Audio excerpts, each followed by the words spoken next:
Okay, let's keep this one nice and relaxed. I think some people this week have had far too much excitement for 1 week. I mean, some people still have hangovers, so let's just keep it low key and nice and quiet. Can we go up again? Okay, Andy, let's go for it. No chips, don't let the salad win. That's the message in terms of nature of the food maybe that we consume in Wales.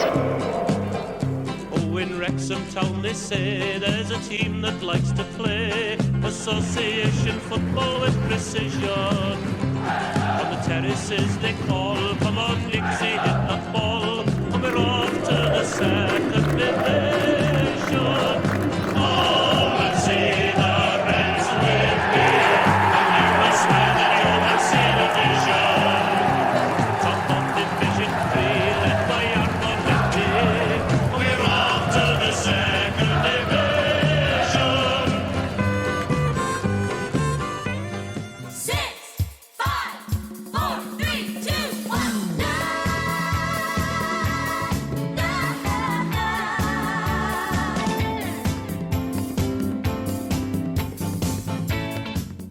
Hello and welcome to the Eat More Chips podcast, the official podcast for one of the greatest Welsh supporters flags in the universe. In a week when, who am I kidding? There's only one story this week, and that's the little North Walian terrorist dinosaur, worst team in the league ever we've seen, Hollywood upstart, backward, sheep shagger of a team, Wrexham AFC, secured their place in history by getting their third successive promotion, where 2 years ago we were playing Boreham Wood and Barnet. Next season, we could be playing Blackburn Rovers and Bristol City. Oh, that sounds good. From a city full of sore heads to a right pair of big heads, it's Jamie and Taz. Do football in a circus. Do football in best circus I've ever been to. I'll say that. Thank you, Nathan Jones. He was so angry. I was sitting behind him watching him, and he was banging the handrails and properly getting annoyed. Not just, I think, with the team's performance, but the fact that we were all singing "Do football in a circus." And Nathan Jones, what a wanker, was another absolute classic for the day. We'll talk about all that in a bit. Let's just take a breath and calm down for a second. Daz, first of all, congratulations on Liverpool winning their 20th title. Here you are, of course, picking up the trophy for them, although obviously it's got the wrong colour ribbons. So it's nice of you to deliver it for them, which I think was lovely. Absolutely. I was only allowed to touch it with those gloves, so, no goalkeeper gloves. Is that when was that taken? About 1988? Because you look about 20 years younger there. Charming. Oh, thank you very much. Thank you, very charming. When was that? When was that? About 4 or 5 years ago, so maybe 6. Football Museum, Manchester. So, nice. Yes. Lovely. Well, as I say, we'll talk about the Wrexham game in a second. But as one Welsh club celebrates, as another commiserates, as Cardiff City were relegated, and they'll be playing for the first time outside the top 2 divisions in over 20 years. Which for me, although I have my Cardiff banter, and I make no secret of the fact that I'm not a fan of Cardiff City, I really wanted them to stay up because I wanted the derby. That's pretty much all. I mean, how much, Daz, is it a blow for Welsh football that the capital side is going to be playing next season in the 3rd tier? For Wales and for Welsh football, a total blow and really disappointing. And like I say, capital city, we should be competing, at the highest level, and it is a blow. However, like I said, I've seen them recently. They're not the worst team in the world, but they weren't, there's something clearly wrong with the club in terms of whether it's the ownership, management, setup, the players they've got. Something doesn't click and they need a change. So I do think this is an opportunity for a reset. A couple of years at this level might help them rethink whether or not they come straight back up. I mean, they are probably, even say if they can keep hold of the current squad, they are better than the majority of the teams in League One, I think. It's just whether or not they can gel together and be a cohesive team because I say the strength in number, the individuals, but the sum of the parts just doesn't seem to be right. So yeah, I'm disappointed. I would have liked to have had a three-way rivalry in there in terms of all three of the bigger clubs, and Swansea have shown how it's done to get into the Premiership and stay there for a number of years. It's regrettable they've dropped down. Cardiff have had their moments in the sun, but again, single seasons here and there. It just shows that they haven't quite got the foundation to be a big club. And when you think they've got the fan base, they've got a decent stadium. There are clubs out there that would, you don't have to look at Bournemouth or whatever. They would die for a club that a football stadium like Cardiff City Stadium. So yeah, it's a shame for the rivalry, but I am at least pleased that the Jacks were able to stay. You have I'm not going to use the word derby, a regional rivalry that's fitting of the championship level, and so the Jacks will give it to you instead of the Bluebirds. So yeah, no, that's exciting times. It certainly is. It certainly is. And I mean, let's not beat around the bush though. Here, I mean, I've been watching for a lot of the Cardiff fans this week on social media, and they're making themselves very plain about how they feel. There's only really one place you can lay the blame to this, and that's Vincent Tan, isn't there? Let's be honest. Everything seems to be. He will not appoint a director of football. How damaging is that? The fact that he won't appoint a director of football, won't have anybody on the board who is football based, and he is making the decisions. Yeah, no, I mean that's. I mean, it's his money. I can't tell him he's wrong because that's his money. But I also think that when you own a club, you're just a custodian over a short period of time, and your decisions should be the benefit of the club, not your own personal benefit. And so, yes, why does he think he has the knowledge and the expertise to run a business of any kind without having experts of that field? We wouldn't do it in you wouldn't go into fabrication and steel fabrication or something without having people who know what they're doing. You would get experts in the subject on your board, and so not to have football experts, people to guide him. I mean, in some ways, I think sometimes these situations means that the manager can have more of a say and have a little bit more, rather than being influenced by some of these directors of football, because sometimes they can be quite involved. But it's clearly not taking any sort of guidance from the managers.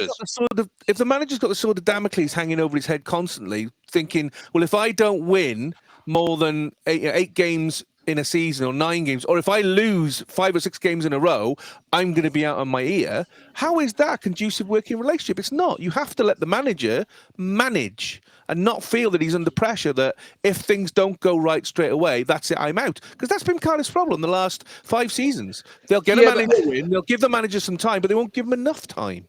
Yeah, but some of those managers did seem to be lost. They didn't. I'm not entirely sure they've had the best managers in place, or certainly for that team at that level. And so who's recruiting then? Who's recruiting? Oh yeah, exactly. No, I do think that there's there's errors at the point of recruitment. Because I just think they haven't got the right people. But even if they have had the right person, some quality managers or people, Mick McCarthy or people like that who are tried and tested, know that what they're doing, and yet if they're not given the backing of the right players, I don't know what the strategy is, or the pot, how the money is going to be spent on their recruitment. But if it's not from a football point of view, and the manager understands why that player has been brought in, but if those managers are involved, then each one of those managers have made some decisions. But once you add one manager's choice for a couple of players, then another manager's couple of players, and you've not got a cohesive team of players that are all what the current manager was looking for, or chosen themselves. So it's a mess. That's what I mean. They've got some quality players. Don't get me wrong. They've got some really good players. And from the game I watched against Oxford, they just up front, maybe this is all they need to strengthen, because they just need confidence in front of goal and just take the shot. They were just too many touches in front of goal. But not even Rambo. Who's to say Wrexham won't go looking at Cardiff players now? They swap places, because obviously you've got a squad there who are very, very championship experienced. Who's to say we won't go in there and go, well, do you know what? Let's cherry pick. Yeah, I'd be there'd be a brave Cardiff Bluebird who swaps his shirt for a Wrexham one at this, jumping ship. You say Why? brave, I say sensible. It's tomato. Who the heck? Who knows from that point of view? Anyway, I hope they get it sorted. If it's me, get rid of Vincent Tan. He's an absolute no. Get rid of him. Buy him out. Do whatever you need to do. Put it back in fans' control for a bit until you can find somebody, because you can't do any worse right now. And the worrying thing is if Vincent Tan pulls the plug, which he may, because obviously he's been putting in 10, 11, 12 million every year for goodness knows how long and losing it. He might just pull the plug completely and want to sell the club, and then you don't know who you're going to get. And the rumours are he's been trying to sell for a while, so I'm not. But who's going to want to take? He's not going to get the price he would have had now. No, not definitely not now. No, absolutely not. Jamie modelling the Eat More Chips latest merchandise. This is the new Eat More Chips Nathan Jones cosplay. We will have these for sale along with the I Love Gambia t-shirts, glass half full t-shirts, and various other merch very soon. Only play with you. Don't forget that bit. I ain't going to be able to wear this all the way through. I'm telling you now. No, that's fair enough. Itchy. I understand you sweat. Okay. Jamie, if you've been anything like me, you're probably black and blue through pinching yourself so much this week. But away from the field, although it is, working with it. The EFL League One Team of the Season was announced the day after the Charlton win, with Ryan Barnett and Max Cleworth named in the League One Team of the Season, alongside Sam Tickle in goal, Christoph Clara, Alex Cochrane, and Tamaki Iwata of Birmingham City. Sam Tickle obviously is of Wigan. Lloyd Jones of Charlton Athletic, Lewis Bate of Stockport County, Kwame Poku of Peterborough United, Davis Keeler-Dunn of Barnsley, and Richard Coney of Wickham, who also won League One Player and Young Player of the Season. So massive congratulations to them, particularly to Ryan Barnett and Max Cleworth. Jamie, were you surprised that more Wrexham players weren't in this team? The one I was surprised at was Arthur. No disrespect to Sam Tickle. He is a quality keeper, and to be fair, I think we're going to have done a good job holding on to him as long as they have. I think Arthur can feel a little bit hard done by that he's not in that team. Max, absolutely. I don't disagree with Barney being in there, although he definitely had a better first half than he did second half of the season. But beyond that, I don't think Ollie Rathbone possibly, it was in with the shout after the season he's had. But then, they're trying to put a team together of 11 players from 24 teams in the league. They've got to be, fair, haven't they, and spread it out a little bit. So I suppose we should, the fact we've got 2 players in there, we should be grateful is not the right word, but we should be happy we've got 2 players in there. But yeah, for me, the one that I think probably was a bit hard done by was Arthur. I think Arthur did enough to be in there as the goalkeeper. Do you think Coney was justified being League One Player and Young Player of the season? Without seeing who else was on the shortlist for Young Player, I think from some of the bits I've watched of that Iwata, I think he's a pretty special player, to be fair. And he looked I've watched him a few times this season. Obviously against us, he was on a different level. But then Kone has scored a lot of goals, 20 plus goals this season. Again, he's maybe fizzled out a little bit towards the end.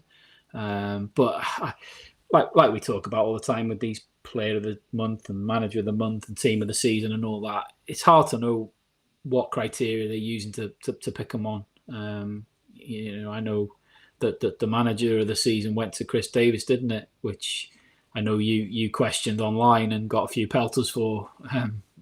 But I can kind of see both arguments for that. I think with rose-tinted glasses on, you're looking at it and saying, well, Parky's just achieved something that nobody else has, which is, back to back. But if you look at Birmingham and forget the resources they've got available to them, the points tally that they're going to finish the season with is unbelievable. So again, I can see both sides of it, but how much players and managers and things get out of being included in player, in teams of the season stuff. I don't know, but yeah. Defo been reading my script. Daz, Birmingham City manager Chris Davis was named EFL League Manager of the Season. It's usual that the manager that wins the league wins this award, particularly with the record points tally. However, is it justified considering you had managers like Inigo Calderon of Reading, who's been dealing with all the off-field issues and coming so close to the playoffs, still potentially could get into the playoffs with the last games. Gary Bowyer of Burton Albion, pulling off an incredible feat of getting Burton Albion out of the relegation zone when they looked absolutely dead and buried. And of course, Phil Parkinson with that third successive motion. Do you think it's justified, Chris Davis winning this? Yes. Because okay, move on. No, but I just think we're talking record tallies like that. It's. I know they've got resources, but all the teams have got resources. So what I said was I understand, and I said I'm not surprised, and obviously there is a precedent here, but he already came down with a championship squad. And then spent 30 million plus on enhancing an already championship squad in a League One environment. Whereas there are other managers like Inigo Calderon, like Gary Bowyer, who have come up or have struggled. So they've had a group of players who aren't already from a higher level and has really overachieved, rather than some people might say Chris Davis has needed to overachieve because. But it depends what the criteria is, because okay, so Boyer's only been there for a few games, so he hasn't got the whole season to measure again. So I don't think I think if you're consistent across a whole season, and Birmingham have been pretty consistent over the whole season, I think also managed, all of that expectation, because they did come down. You're absolutely right, but if they hadn't gone back up, that would have been, forget your Vincent Tans, there'd have been all sorts of, heads on the block. So, but you're right. He didn't keep all of the Birmingham team that went down, but he kept a good chunk of it. And you're right that he did enhance it. But I think all the teams have enhanced it, maybe not to the tune of 30 million, but I still think you have to still get the right blends. You still have to get the right players. You still have to keep hold of them. You still have to keep them motivated. You still have to sort of get your tactics right for stubborn, really, tricky games, in some dark, town in the middle of the north somewhere on a midweek game, whatever. Not Stoke on a Tuesday, but you know what I mean. But some sort of management of a really the expectation. But I just think, maintaining that and getting that points record is impressive. I'm not disputing that all those other names you suggested aren't good also rans. But if it depends what the criteria is for the award. If you're saying, is he the best manager? Define best. If you're saying he's the most successful, yes. In terms of out and out success. If you're saying the journey is more important than the outcome, I'm not. I'm sure there's a lot of clubs in every division then would argue that one. So I just think the cleanest and clearest is, the best job done. It was getting the points, getting the points record, and I still think that wasn't straightforward. And there were times where we thought maybe they might wobble, but they rotated, they kept the good, some players fit, they kept that motivation and the hunger and achieved it. So I think it was the right choice. I think you have to also take a part of the acknowledgement with him as well as the fact it's his first managerial job. It's his first sole managerial job. So yes, absolutely, he's had massive resources that others would die for and everything else. But everything that Daz just said there, that he's had to deal with and what he's achieved, you do have to take into account that it's his first sole managerial job. I know he's had some great experience prior to taking over at Birmingham, but so I guess you have to throw a little bit of weight behind that as well. But yeah, you can take the red nose and the wig off now, Jamie, if you want. Thank you very much. I'll be here all week. Hey, this is your birthday present anyway. It's coming to you tomorrow in the post. Thank you very much. My birthday present's over my shoulder from you, just there on the wall. I've already put it on the wall. Look. Thank you very much. I know. You see, Daz's present is. I suppose before. Sorry, what was? I can't hear you. Sorry, what was that? Yeah. I'm not sure what you said. Sorry. I suppose before we go on, even though this is obviously going to go out and it won't be your birthday, but today is your birthday, bro. So happy birthday. Thank you. Happy birthday indeed, sir. Many happy returns. Thank Many. you. Thank you. Many. You've had many. Probably not so many left, particularly not after Saturday if that keeps happening, because it is Brilliant. by me.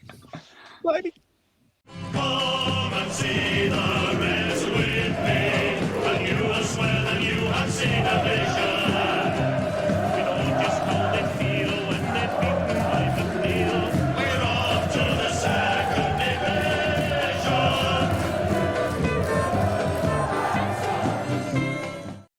Before we get to Saturday, let's go forward 24 hours to Sunday and Rodney Parade in Newport, where the Bute Energy Women's FAW Welsh Cup final, where Wrexham Women took on Cardiff City Women, was hosted. Steve Dale made 4 changes from the lost TNS. Lizzie Craven in goal for Del Morgan, Nat Clark, Karen Allen for Erin Lovett, Phoebe Davis, Cara Jones for Rebecca Pritchard, Brooke Cairns, Mary Gibbard, Amber Lightfoot, Lily Jones, Ava Suckley for Rosie Hughes and Abby Idenden. A hot day saw Wrexham try and take the game to Cardiff to replicate recent wins, but Cardiff were ready for them and soaked up Wrexham's attack and looked dangerous in midfield. Billingham scored from a long-range shot on 6 minutes, and Shannon Evans' header from a free kick on 29 minutes put them 2 goals in the lead. Idenden was judged to be brought down in the box on 31 minutes and converted the penalty to bring back a goal before half-time. Second half, and Cardiff looked like they were going to increase the lead until on 61 minutes, Evans was judged to bring down Suckley in the box for Wrexham's second penalty of the game, which she tried to convert herself, but hit it straight at Cardiff's keeper, who saved it. Lily Jones hit the crossbar before Fiona Barry ran on to a crossfield pass in 74 minutes and rounded Craven to slot into an open net. The game finished 3-1 to Cardiff, and they win the league and cup double for the 3rd year in a row, and they win the cup itself for the 4th year in a row. Daz, disappointing end to the season. What did you make of this game? Yeah, I mean, there was. I thought it would be a close game. And for good parts of it, it was. There was a good tussle, there was a good battle, and for the for the majority of it, I think that they were evenly matched. It was just that there were just those moments and those clear moments. Some of them led to goals, some of them led to penalty saves, some of them some good saves, but. I don't know. Throughout it, I felt Cardiff had the edge and had a certain. I don't know. I just think they believed they were going to win this. There was something about their confidence. There was an aura. There was right from the beginning. I mean, to concede the goals they did, Wrexham have got to be kicking themselves a little bit. The first one. Here we go. Here we go, everybody. Get your bingo cards out. Here we go. The midfield really needed to make sure they closed her down quicker. Billingham had all the time in the world to go for the lofted, an intentional lofted shot. Yes. However, I mean, it wasn't the best goalkeeping display I'd ever seen. Best birthday present ever. So what you're saying, Naz, is the keeping was rubbish. Is that what you're saying? Oh, it's a shame. It's a shame. Why do you hate goalkeepers so much? I don't. But let's put it this. I was there on Sunday. And this happened, and I turned to my wife and I said, every effing time, what is the point of having a goalkeeper if you can't save the shots from 21 yards out when they're going straight to your hands? So I'm afraid I back you up on this, Daz. I back you up on this. She, I don't know. She tried to catch it. It looked like to me, and it was just 3 inches too high. I don't know. Maybe if she had tried to catch it, it might have been a better option. I think she. First of all, the footwork wasn't quick enough. Wasn't good enough. Needed, had enough time to reposition herself a little bit better. And then when it came to the moment where you reach for the ball, I think she did try then in the end going, I'm not going to get this, and then ended up trying to push it over the bar. But the timing was out, and then pushed it back and pushed it in. But also this lobbed cross, it wasn't a lob, this lofted shot, wasn't even tucked under the bar. It wasn't top bin. It was relatively comfortable, and she's been great. As a goalkeeper. You know, I know seeing Morgan. Yeah, it was Morgan that left last week. Del Morgan, whatever. Well, she was reserved. She was reserved for Sunday. Yeah, But, yeah. you can see sometimes the difference in that level of quality, but I just think there are certain positions on the field where goalkeeper, you just can't be a short goalkeeper. It doesn't make sense. I don't. So as much as you might be, there are other parts of the game that was good. There was some confidence in the ball. There was some distribution that was good later on in the game, but you've given them a head start. You're giving them a third of the goal to aim for, rather than say a slither across the top. So not having the height is. But then you've got to, what normally happens with shorter goalkeepers is that they then more athletic. They're more, their footwork is better. They can position themselves better, and they get around the goal mouth. I didn't see enough of that. Which is a shame. But to her defense, that shot should not have been coming in. I still hold that. The midfield should have closed it down. There was, they'd lost the ball a bit cheaply in midfield. It went down the wing and then came back into the middle of the park. And she could see the goalkeeper was slightly off her line and just went, She had loads of time. loads of time. And I've said before now, you just got to hit it and hit it high.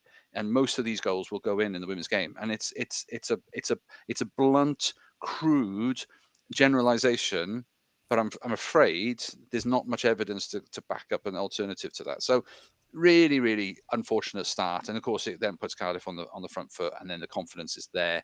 And yes, their second goal, in defence of the goalkeeper, had nothing she could do. There was nothing she could do about that. Again, I would put the blame on outfield players, this time in defence. So it was a set piece. Fionn Price is one of the best in this division when it comes to crosses. We know she's lethal. Everybody knows that. And she put it on absolutely on a postage stamp, ready for whoever wanted it. And only one person wanted it. There was no real competition from the Wrexham defence. And the Cardiff striker gets a really, really good header. I mean, it's an incredible header to change the direction enough, but to loft it over, and it was fully intentional. You can see exactly what she's trying to do. Oh, yeah. Get it onto target, and it drifts over the top of the goalkeeper, wrong foots, whatever. But too easy a header. She had all the, again, no competition. There should have been at least an elbow in the ribs. Even if you're not gonna be able to jump, you have to make it difficult. And I just thought, do you not want this? Do you not want this? I appreciate conditions were warm, they're hot. It was it's been a long season. It's been an emotional drain possibly on the team to keep up the momentum that they've been playing the second half of the season. But so had Cardiff, and they just wanted it more. So, Absolutely. So that would be the shame for me. I think that's the disappointment. But you get a lifeline. The penalty, I would say, the first one, definitely. I would say Iddington's. She gets a little ankle tap, but it's the one that some people have said, maybe is it or is it not? And I would say, if you look at it, although she falls a little bit sort of clumsily to her knees, and it's sort of like a two-staged fall, it's that classic ankle tap where you just clip that foot enough to trip herself over. So for me, it was a pen, and a brilliantly taken pen as well. Clearly he's given the keeper the eyes and rolls it. I mean, I thought at first when she didn't hit it that hard, I just thought, ooh, that is confidence. But it was so tucked into the bottom corner. You can't fault that. And then there were lots of potential. There was a couple of shots. I mean, even before the pen, I think Iddington had this brilliant little flick over her head, turns round, and in her haste just more of a toe poke, but it went straight at the goalkeeper. So there were moments where you could see Wrexham could get back in this if they just take their chances, and they just didn't. They didn't. So the penalty was a good lifeline. And then obviously a second penalty. This was for me. That was that was a stone cold penalty. I mean, there's no argument about that. But I'm curious as to the decision that goes behind. I suppose the first penalty was on Iddington, so Iddington took the penalty. Suckley gets fouled for the second penalty. The penalties, she takes the penalty, but I don't know what her track record is on penalties. I don't know. It was a poor pen. It was the poorest of pens. I know the goalkeeper does this little shuffle and takes the step in the right direction, and whether or not that's thrown her because maybe she's going, "Oh damn, I've been caught out," or she was going to go the other way. The shuffle confuses her, but it was too close to the goalkeeper, straight down the middle. To be honest, the goalkeeper wasn't even going to try and save it with the hands by the looks of things. He almost conceded the fact that you've got to just put it in the corner here and you'll score the pen. But it's so close to the body. She sticks her knee out, and she like leg kind of, doesn't really kick it away, doesn't really hit it away with her hands. And anywhere else around the goalkeeper, that's in. She's not making the effort. It was a really weird sort of goalkeeper, option. She kind of shuffled to one side and kind of made it harder. But yeah, it was the poorest. You're right. You're right about the decision with Ava Suckley taking it. I'm fascinated by that because I find it incredible that you don't have a designated penalty taker, regardless of who's been fouled. If in most teams you have a designated, especially when taker. You've got one that's proven themselves already immediately in that game, who's on, has got the confidence, has done now. Of course, they've already now taken one. But I love that part of the mind games of a second pen is: do you go the same way again? Do you go the opposite? It's exactly the exact same dilemma as the first pen. I just think it just adds layers to it.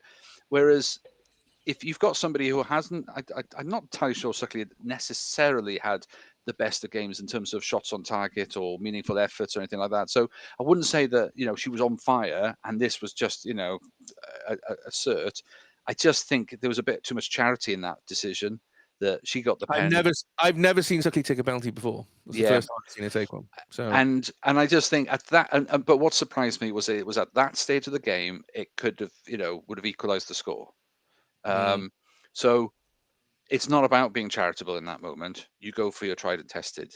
Like Jamie said, you've got a designated penalty taker, then use them. If you haven't, you go for the person who's on fire. And Iddington has been by far the most consistent on fire player that Wrexham's got. So was there any? I mean, I don't know whether Daz you wouldn't necessarily seen it, but Si, did you notice it in the ground? Was there any kind of like debate around who was taking it? Was there any conversations? No. I just find got up, picked the ball up, went to the penalty spot. Nobody got in the way. Nobody stopped her. It just seemed like it was. It almost felt like it was whoever gets fouled gets to take the penalty. That's what it felt like. I'm sure it's not. But well, between those two, I wonder if it's between those two. Yeah, those two. Yeah. I mean, I don't know if within the rest of the team whether. Excuse me. Sorry. That's okay.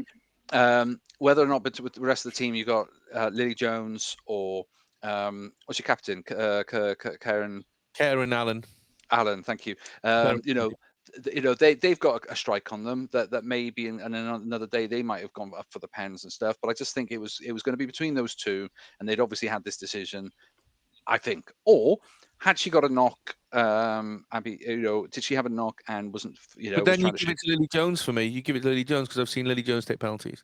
I've never seen Suckley take a penalty. Lily Jones proved that with her. It's an incredible decision in such a precious situation to give it to somebody. But as soon as she walked up, it didn't. I was watching it on the full game, and I don't think I saw. Her shoulders look. She wasn't relaxed. There was a tension there that I think had been throughout the game. I think she's not. Yes, she wasn't having a bad game, but it wasn't the effective player that we've seen in some of the other games. And I'm not sure the body language was right from the minute that she got back up. It just everything about it seemed odd. So, but hey, that's still that was an hour, still half an hour to go at this stage. So all is not lost, and you'd think that this would liven up the game, and it did for a fraction. I just thought for a fraction there was a response like, we know we can do we are in this game, we can still do it. And then once they got that that penalty, shoulders dropped, heads dropped, going, oh, this is clearly not our day. And that was the beginning for me of, I mean, yes, there were still some shots on goal. Lily Jones hits the crossbar. It's not to say they couldn't win it, but there was just something about the energy in the team. And then it was, then it was epitomized by the end then with, I've said for the last 4 or 5 games, Fiona Barry has been Cardiff's out and out star player. She's a real talent that they've got. I don't know why they don't start her from the beginning in all the games, but that's for them to decide. But fair play, when she has been coming on, she's been making a difference. Again, she's on the pitch at this time for this moment. She's hugging the touchline enough to give herself the space. And fair play to the midfielder, sees the space that Fiona Barry's got to run into, and it's a relatively long ball tactic, but it's an angled ball with a runner going onto it, and Fiona Barry's touch wrong foots the goalkeeper, and it just shows that she's got a right foot that brings it on the inside onto her left side and comfortably sort of scores into an open goal. I'm not saying that the goalkeeper did anything horribly wrong there. I think she had to make a call, closing down the angle, because Phoebe Davis gave her way too much space, way Yeah. too much Yeah. space, and Yeah. I think Lizzie could see that, which is why she came out to try and close it down, Yeah. try and get the ball. You've got two options, haven't you? Too You late. either you charge it and you hope you get there first, but she didn't get there Or in you back time. off, yeah. And Yeah. so you have to then just stay big, and she tried to stay big, but she just got wrong-footed. Or you back off, you hope your defender catches up, but you wait for that moment where you can still make a difference. But she just committed herself. I think she didn't stay on her feet properly. She didn't stay, but I don't think it was fair that she was in that position in the first place. The midfield should have closed down the pass and the defensive line. Now, whether or not they were pushing for the goal, pushing for the equaliser, the defense was a little bit out of shape. A couple of times they lost their line. There was a couple of times where runners were through when actually a red shirt, the arm goes up for the offside, but they're not, because the person behind them is nowhere near them. So I think there was just a little bit of the old first half of season Wrexham. The traits of that first half of season were just still there, and there wasn't that cohesion in the back, and there wasn't that defensive line and the communication. But when you think we're 2-1, we're in the cup final, we've got a chance here, we need to push hard. Did they? Not enough. I think Cardiff had enough experience in the team, even with some of the notable names actually absent from the starting team. Cardiff have clearly got the stronger depth, and they showed it. But I just think they also played the better game. They tactically played it well, and they used their counter, they used their strengths, they used their set pieces, their pace, and quality finishes, and they've got a lot of quality finishers, whereas I think Wrexham has won consistently, and I think that's the difference. I mean, Wrexham didn't use their tactic of closing down as they play out from the back, which really paid dividends in the 2 wins against Cardiff. We stopped doing it for this game, and I can't understand why. Because Cardiff continued to play it out from the keeper out to the wingers and then through, rather than hoof it up the field.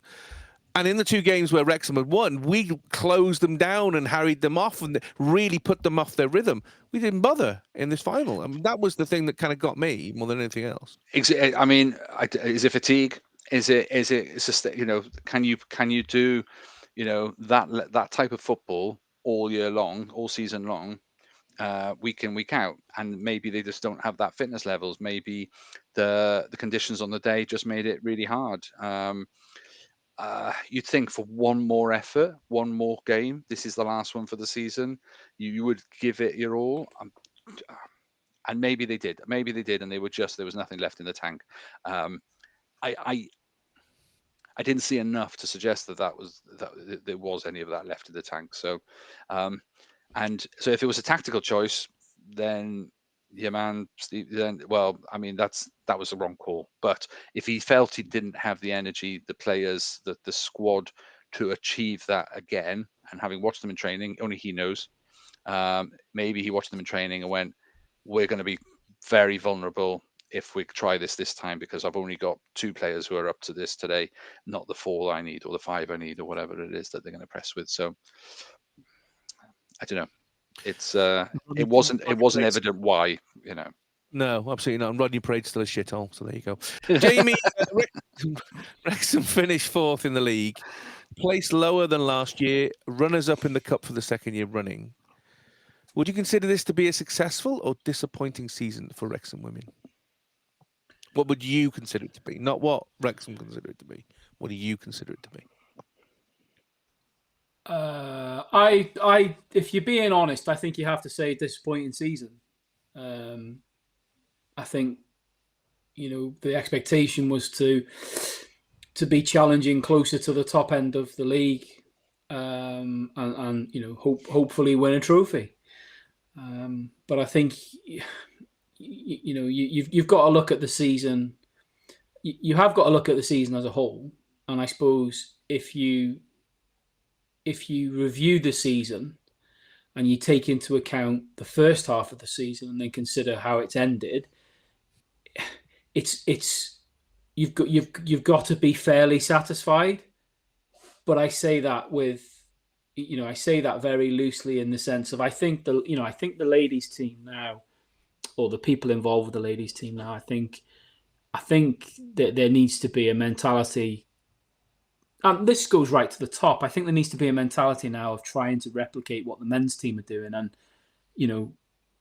really going for it.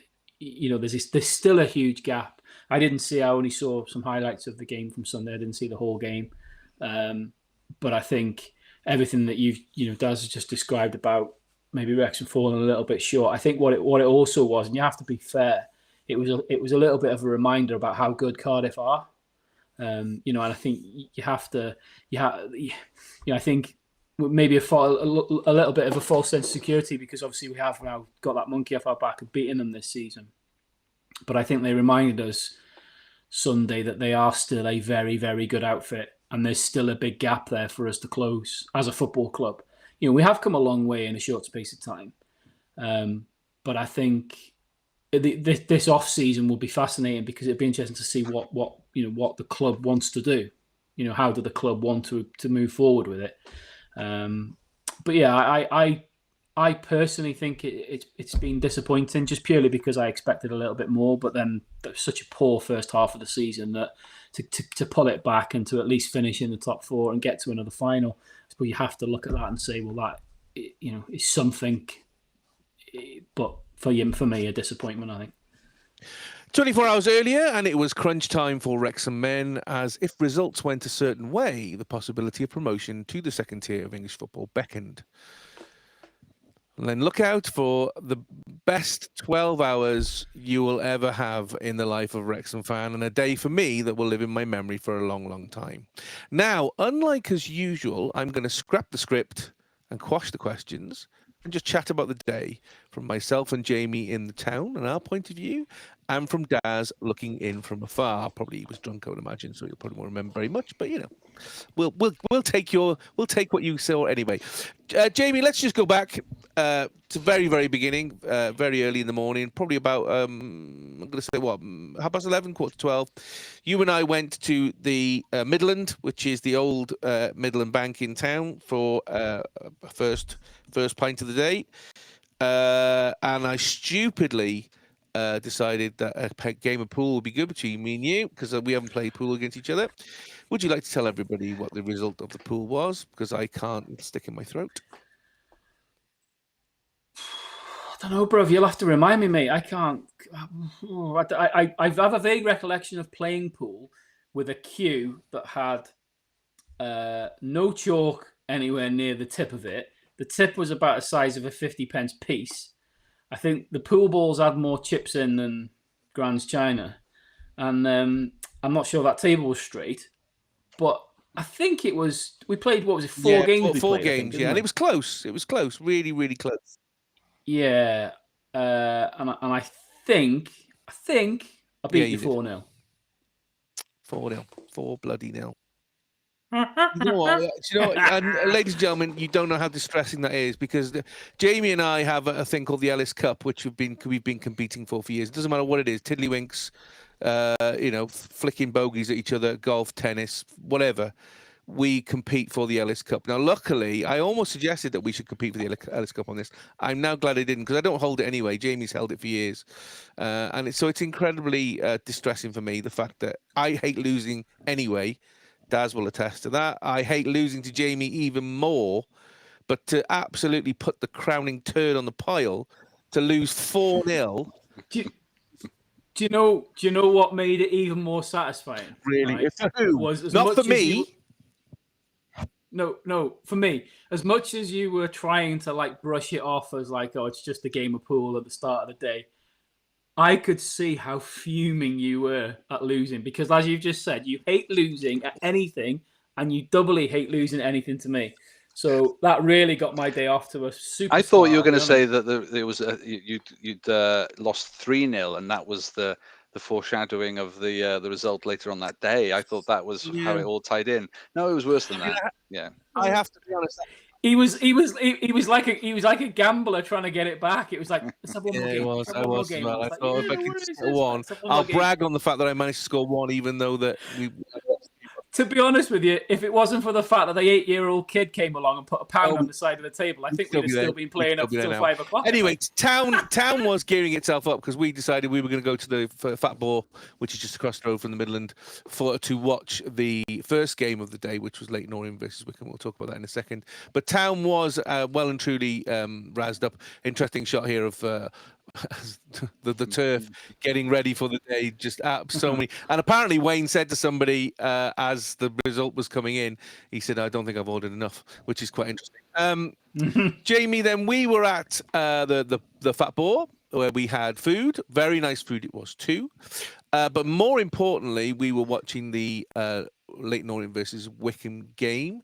Daz, I don't know whether you had any kind of any kind of watching that or one eye on that, or were you just goal alerts on my phone. I was busy during the day, and so that morning, so I needed to just keep it on the alerts. But I was keeping an eye. I was keeping an eye on it, but I didn't watch any of the play. Did you think Leyton Orient would manage to beat Wickham, or did you think Wickham would kind of, because of what's at stake, do what they needed to do? I thought that their situation would have meant they would have been better. Yeah, I thought they were going to be playing better because they knew what was at stake. But they have seemed to have wobbled. They found their way. A way of conceding and giving away too much of the advantage. So in many ways, it didn't surprise me that the result went the way it did. But I just thought Wickham would be up for it because it's this is it. This is your season. Come on, get it. Get the chance to go up without the playoffs. I think the score flattered Wickham, if I'm honest, because when we watched that game, Leyton Orient were much the better team. And certainly in that second half had some big chances to win the game by more than one goal. But obviously we were watching it on my phone, which was interesting. Three elderly blokes, shall I put it, trying to squint and watch the football on a phone and whilst drinking beer at the same time was quite comical, to be honest with you. Could have been watching The Simpsons. And the amount of people who went past us as well as obviously booked the table going, what's the score? What's the score? Because for those of you who don't know, the Fat Boar doesn't have any TVs. It's one of the few pubs in town actually that doesn't have any TVs. So the match was not being shown in the Fat Boar. Banging match day burgers, though. Superb, incredible. Even though it did make me laugh. It did make me laugh when you used to be a really fussy eater. I think, to be fair to you've expanded your palate a little bit in later life, but you used to be a really fussy eater. Salt and vinegar now, yeah, so absolutely. When the match day menu got put in front of us, which was basically a chicken burger or a hot dog, those were your two choices. I could see your cogs going, yeah, neither of these are really up my street, but I'll go with the chicken burger. And then about 10 minutes after you finish your chicken burger, the waitress walked past with a banging fish and chips to take to the table next to you that was obviously off the normal menu, but you just failed to ask for it. And the look on your face, it's like as if I felt that sad music that I was talking about that was following me back to the car for the Bristol game. I felt like the cloud and the music should have come for your little face. It was massively. It was massive because although the chicken burger was lovely, it wasn't. I had to take a load of stuff off it and it was nice, but it was. I was thinking, well, for the meal that I paid for, I probably only had about 60% of it because of all the stuff I removed and left on my plate. And then to see this, what looked like fantastic fish and chips. Go past me on a plate, nice big fish and chips. I'm like, you are kidding me. And at that point, did you follow them and then get them to do the review? I should have done. I should have said. So, what's your fish and chip day review? But I looked at Jamie and I went, "Is there more than just the?" And he looked. Is there more than just the match day menu piece of paper? And he looked at me as if I was 2 years old and went, "Yes, you idiot." So yeah, it was that was massively disappointing. Anyway, the good thing about that was that Leyton Orient did manage to beat Wycombe 1-0, which was great. So that set up the rest of the day. And I think you said it before to me, Jamie, that would dictate how things moved on for the rest of the day. And that was absolutely true, wasn't it? Yeah, I mean, there was a nice atmosphere in the town from. I mean, like you say, we got to town sort of late morning, and there was, although it was far from heaving at that point, there was still a lot of people kicking around, and there was a good atmosphere.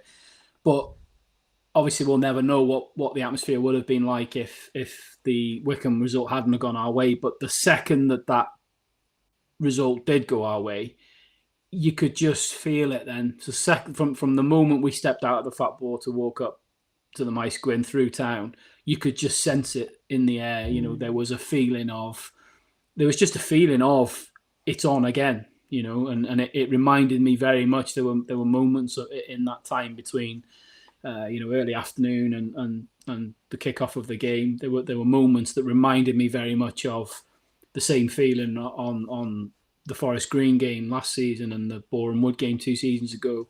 I think it was in the air. There was definitely something in the air. To be fair, obviously, like you said, the weather was lovely as well. So it played into it. Although it was a little bit of rain in the afternoon, but it was lovely generally. But yeah, there was. We made it up to the Mice Gwyn, and here's the Three Musketeers here, me, you, and Dave O'Brien in the pub garden at the Mice Gwyn. For those of you watching on YouTube, we talked to a lot of people. You're gonna have to put a warning on this before this goes out, because if women see that, they're gonna be, there's gonna be all over themselves. Look at those specimens. Where yes, I'm still looking. Yeah, exactly. Yeah, in the background. I think it's one of the trees, Daz, in the background. Yeah. They are good. I'll come to you in a second, Daz. Jamie, we had a lot of conversations with some people in there. Spoke to a couple of guys and whatever. Everybody did seem very positive, didn't they? There was nobody really who was sort of saying, "Well, I don't think we're going to get it done." Yeah, I think you're right. I think the main feeling from speaking to various people was a positive feeling, but I did sense a little bit of nervousness as well. Oddly, more so before the game. I mean, we'll talk in a minute about going into the stadium and the feeling there. But before the game, there was a confident feeling, but there was also still this air of nervousness. And I don't know whether it was just because, people hadn't had enough to drink, or I don't know. But there was a little bit of nervousness. But that's the Wrexham way, isn't it? We are by nature, and this is not a criticism. We are quite pessimistic, but that's because of what we've endured for so long.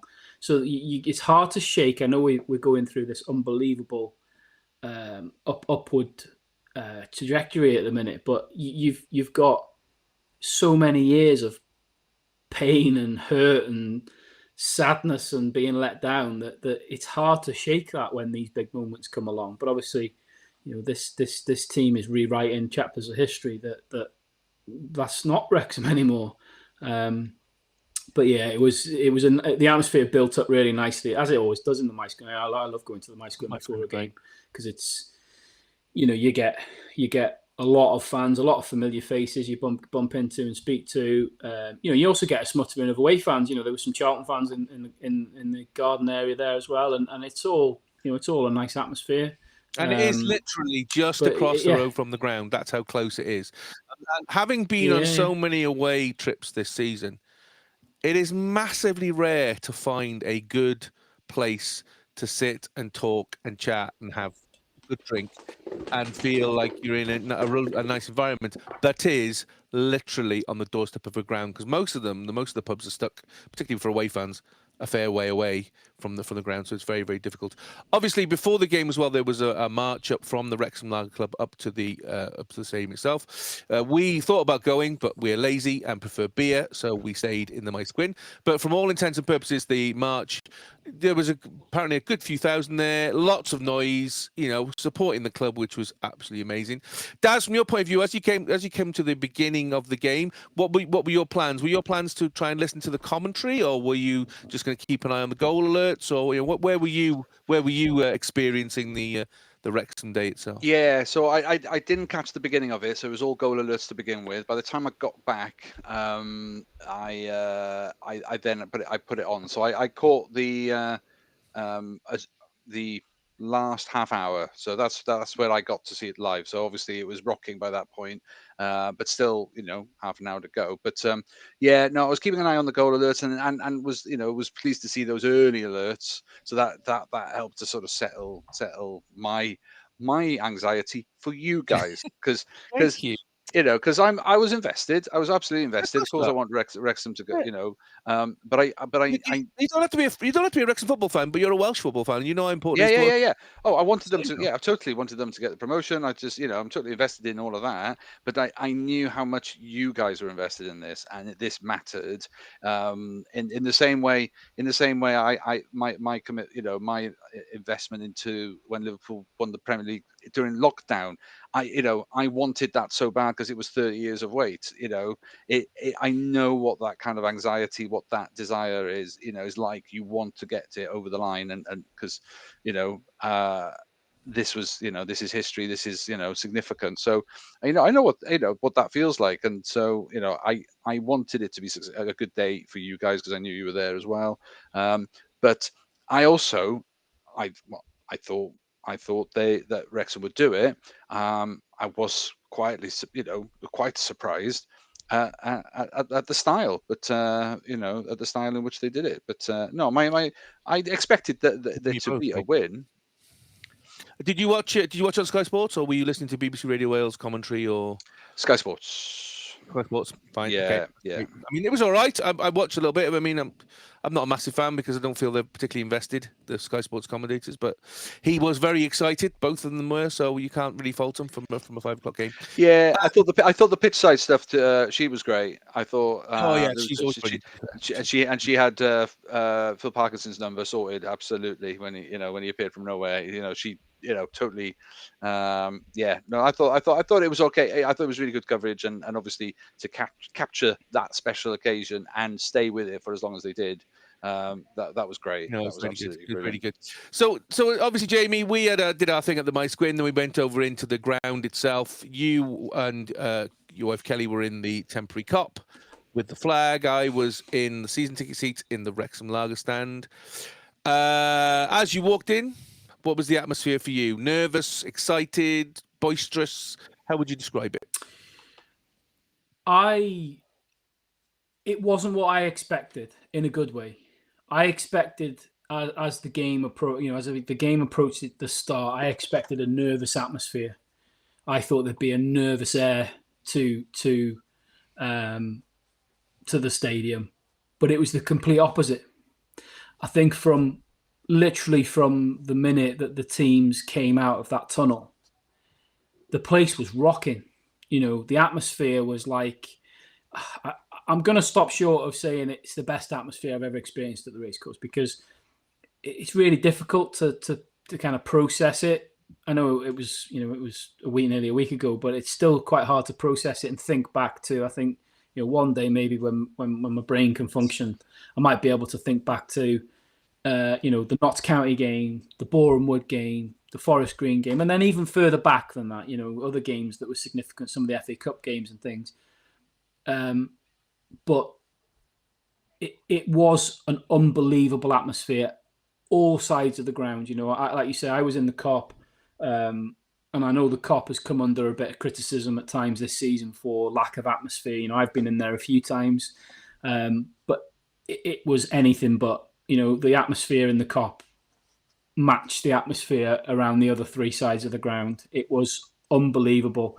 I was one of those because I was sat right on the end of an aisle, so I was one of those annoying gits who was stomping my foot to make a noise on the stairwell. So in my head, I was adding to the atmosphere. It was loud where I was sat anyway. But it was a brilliant atmosphere, and it. Again, going back to what I was saying before about women in the my school, it also felt a confident atmosphere. And I think, do you know what? I think a big part of it was thanks to Mr. Nathan Jones. I was going to say to Daz, obviously Nathan Jones made that comment where he said, that they were going to go to the circus. We knew what he meant, as in media circus. Yes. But the fact that he came out with it, and the fans latched onto it. And from moment one, part of the atmosphere was everybody. And you can hear it. You can hear it all the way through the commentary is do football in a circus. I mean, how much, Daz, do you think that made, how much of a gaffe do you think that is by Nathan Jones to just literally a 3-word, 4-word sentence can make such a massive difference in the atmosphere? Yeah, no, I think it was a gaffe. I think you're right. He meant it in a different way, but the tone, the delivery, and the timing of it just set itself up. And there's nothing, as much as you want people to get together, nothing brings people together like a common enemy in that way.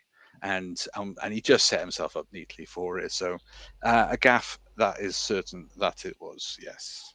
Yeah, absolutely. No, you're absolutely right. So we kick off, and I don't know about you, Jamie, but I was expecting a nervy start where we would feel each other out with two teams who are very, very close to each other.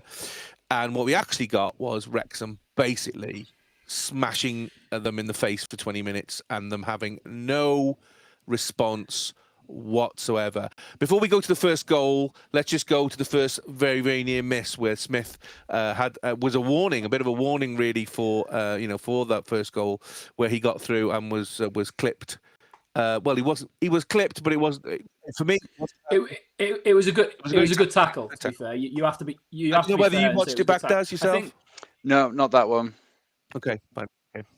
Just rewind a little bit though, right to the start of the game. I think. Just picking up on what you just said there, and I think it's really important to call it out, certainly from my perspective, because I've been one that said a few times this season that I would love to see us come out and go at teams more, and we did that. We did that from the off. Within 60 seconds, Jay Rodriguez put a sliding tackle blocking in the corner right in front of the Kop. There was Charlton's end, but he put he slid in and he blocked a defender clearing the ball within the first minute, and that set the tone. That set the tone for the kind of intensity and the way we were going to play that game. And from that moment on, it was just, I said last week that I thought that the Blackpool performance was, in my opinion, our best performance of the season. I know a few people would say it was definitely our best away performance. I thought it was our best performance. And I think we then bettered it with Charlton. I think that was our best performance of the season, against Charlton. It was an unchanged starting 11 from the 3-1 Blackpool one as well. So that team that is very much established, but you could see the Blackpool game, the performance was so good that you feel okay. Well, I mean, there were no surprises, were there, Jamie? No, there were no surprises. He was always going to, subject to fitness, he was always going to pick that starting 11. That's the starting 11. We said it 12, 15 games ago that was going to be his preferred 11 to finish the season, subject to injuries and suspensions. And okay, we've as we've repeatedly said, we've not up until the last couple of games we've not necessarily played particularly well, but we've managed to get more good results than bad. But these last two performances were just being ridiculous, and the Charlton one, like you just said, we set the tone in the first minute, and then it went on from there. And like you say, the warning shot, which was the Sam Smith. It was a lovely ball through to him, and to be fair, he did really well under pressure from the defender to even get anywhere near getting a shot off. But like I say, you have to give credit where credit's due. That was a hell of a tackle, because if he gets that wrong, he's off. He's penalty and he's off. So it was a brilliant tackle, but it was from that corner, wasn't it? It was from that corner. So yes, let's lead up to that. So we are kind of 9 minutes in, 10 minutes in. We've pretty much been battering them for that amount of time. Sam Smith had just missed a chance, and we were thinking, well, if that's going to happen at some point, and that's going to pay off. That's fine. The last thing I expected was 45 seconds later to be celebrating a goal from a corner, and what a goal! I mean, Daz, I don't know whether you've watched it back, the first goal from the corner.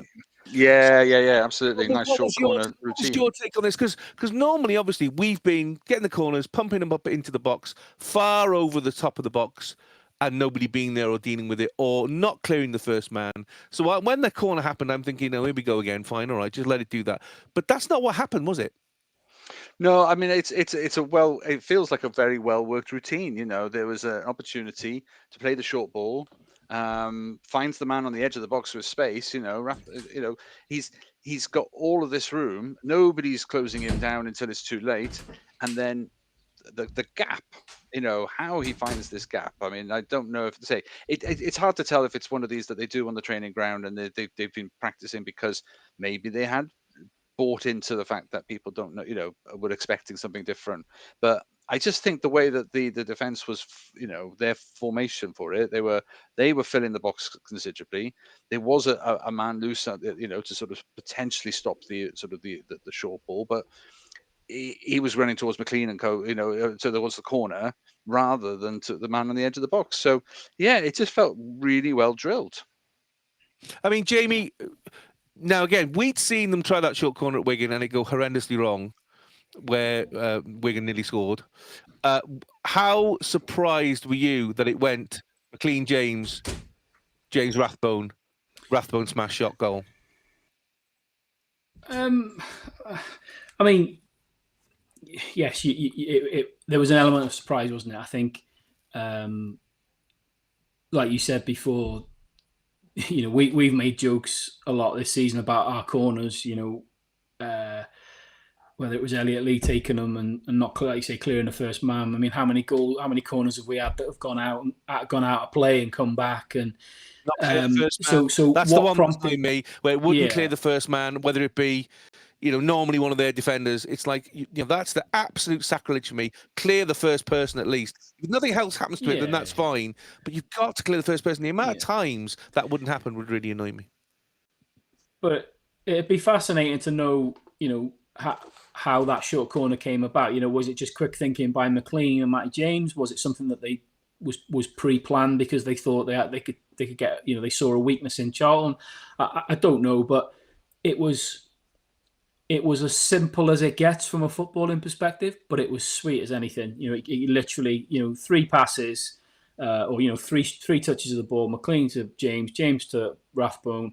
Rathbone touches it, gets it out of his feet, and just hits a beautiful shot that on any other day pings off somebody's knee and goes for a throw-in, or gets blocked or whatever. But just on that day, he hit it perfectly to find the gap, and the place just absolutely exploded.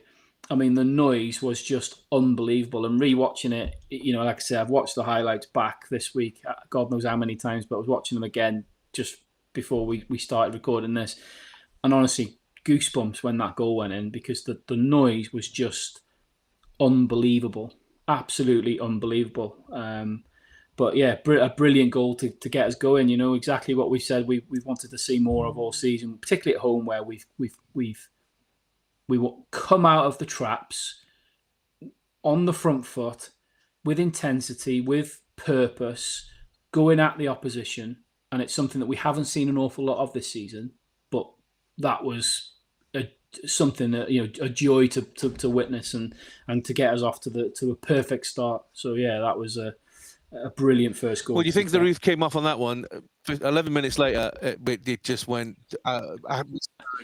3 minutes later. Yes, sorry, yes, absolutely. You're right. Much shorter than that. I mean, I was already kind of mixed up thinking, okay, what I don't want us now to sit back on our 1-0, which is what we've been doing, and the fact that, as Daz said last week, that's what you predicted 1-0. There's this thing of Wrexham get one and then they try and sit and protect the lead. Didn't happen at all. And this is when, for me, we really went into to another level that I've not seen Wrexham get to the entirety of the season. An incredibly, a great piece of play in midfield. Eventually, the ball gets to Matty James in the centre.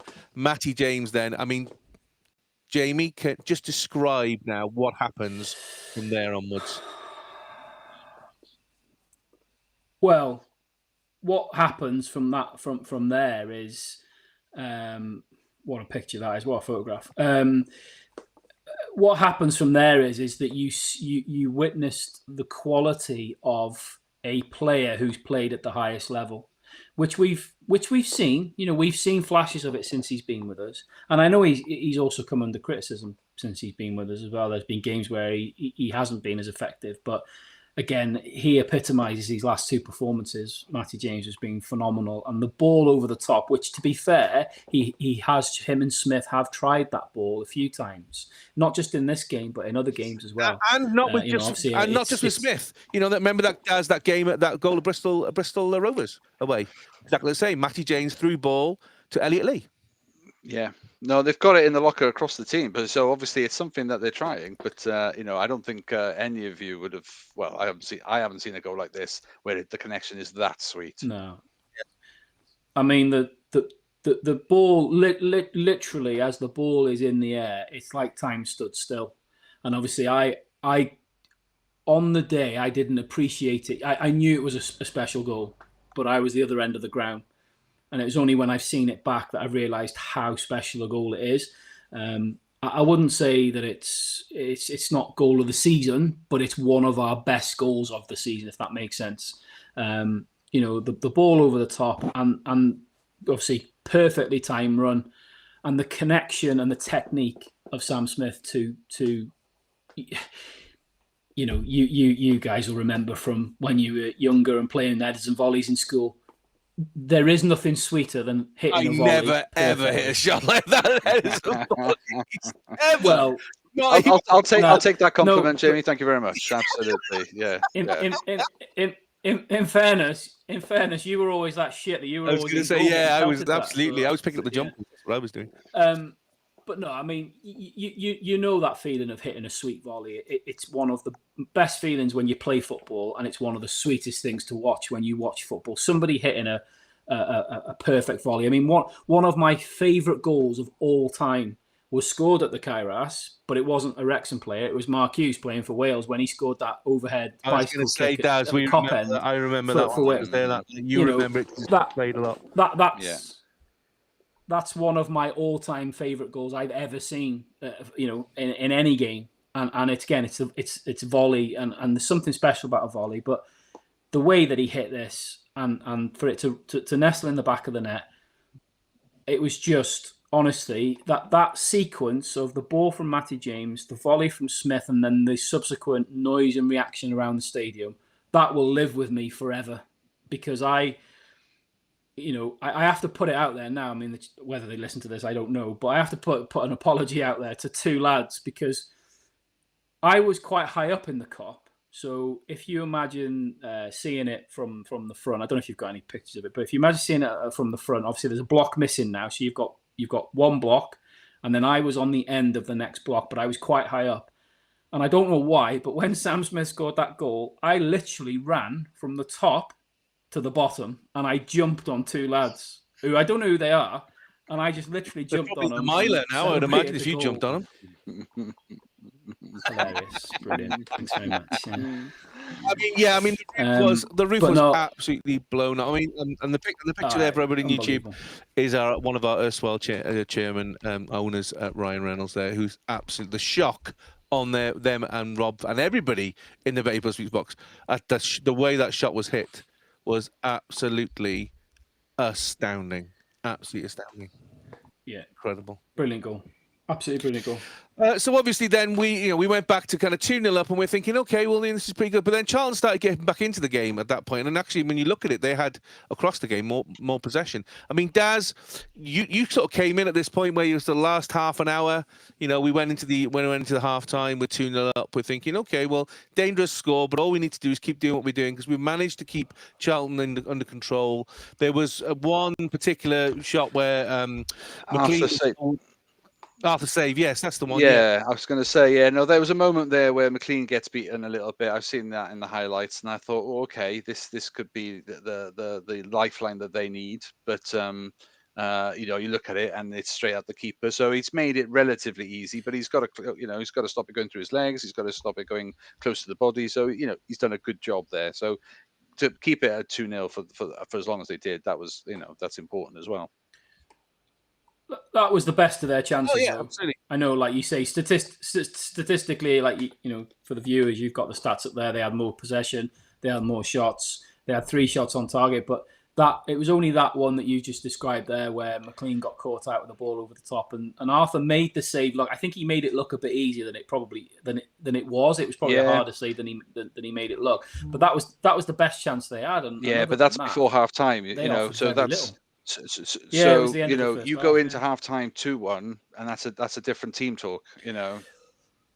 Yeah, well, I said to I said to the missus next to me, I said, I hate 2-0 because it's a horrible score 2-0 because it's that thing of if you do concede the next goal, you're still in the lead, but you've seen it all too often over the years where the momentum then shifts and the chasing team then gets some steam up, and I wouldn't say I was overly worried about that's what was going to happen because I thought Charlton offered very little. I have to be honest. I mean, without taking anything away from our performance, I was disappointed with them, if I'm honest, because I think given the form that they'd been in, I expected an awful lot more from them. I listened to Coco's excuses after about he had. They had 2 or 3 of their key players were injured, but every team has injuries to deal with. That's just the nature of the beast, isn't it? And they absolutely schooled Wickham the week before 4-0. I mean, that was my fear. Is that they were coming to do the same to us because they absolutely. I mean, yes, 2 of the goals Wickham pretty much gifted them, but still, you can only play what's in front of you. Yeah. Yeah. Hey. So we got to half time, 2-0 up. After half time, then probably for the next 30 minutes or so. It was pretty controlled. Charlton pushed more. They had to push the boat, didn't they, Daz, at that point? Mm-hmm. Yeah, did they? Exactly. But like I said last week, this is. I still don't understand why Charlton weren't throwing all guns at it. Absolutely throwing everything at it. They had nothing to. Losing meant nothing to them. The win was everything. So it's that free pass we were talking about last week. I was surprised by. So that first 20 minutes, 25 minutes, half an hour, whatever, in the first half where Wrexham was so dominant, it's hard. If you don't have the foot on the ball, you can't control anything. But as soon as the play seemed to have switched back into terms of Charlton's possession-wise, and like Jamie said, they had the more possession, they had all of that, you'd think they'd be doing more with it. Finally, to get the ball after all of that intensity, just didn't do anything with it. It's like and to only have 3 of your shots on target and out of 10, whereas Wrexham were far more clinical and the fewer chances but clearly more accurate. So, I mean, Wrexham controlled, and we were kind of thinking, well, as you say, 2-0 is still a dangerous. We'd be really good if we could kind of put this to bed. And then we'd made the use of substitutions. Stephen Fletcher came on for Jade Rodriguez. Things were looking fairly comfortable. And then a moment of brilliance on 79 minutes.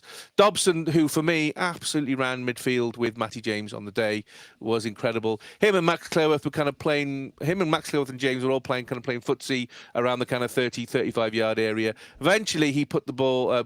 Dobson put the ball strongly to Max Cleworth on the wing, and Jamie, what we've seen Max do a number of times this season already. Yeah, the lad is a cheat code, isn't he? I mean, what a season he's had! What a season he's had!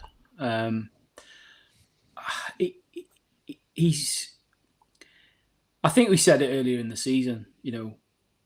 We need to enjoy him because hopefully it'll be with us. But the lad's destined for the Premier League. He has got everything.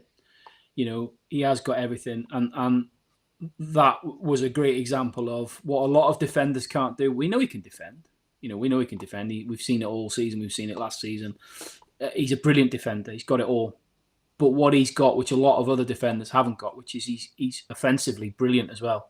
He gets forward. He chooses the right times to get forward. That's another really impressive part of his game. He's a very, very intelligent footballer for such a young lad. He's a very intelligent footballer. He knows when to go and he knows when not to go.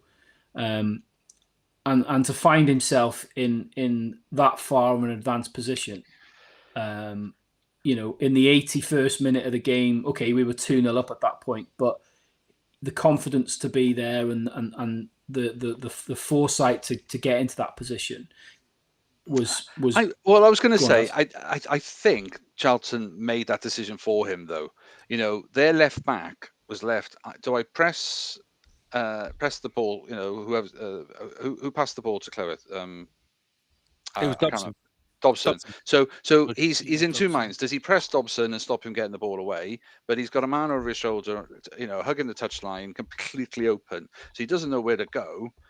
He makes the decision to rush Dobson. Dobson then just chips it over, and he's got all that space.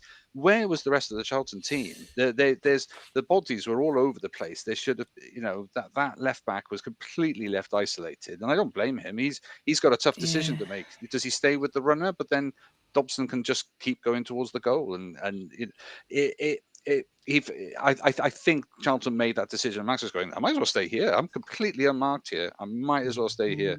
And of course, for the foresight for Dobson to see that space and then play a perfectly weighted chip, but he had so much room. He had all the time in the world to get the cross. There was under no pressure at all. So as much as it's a quality cross, it wasn't under a huge amount of pressure.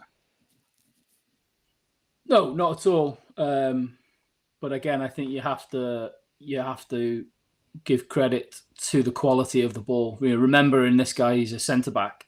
The quality of that cross, no matter how much time he had, was brilliant.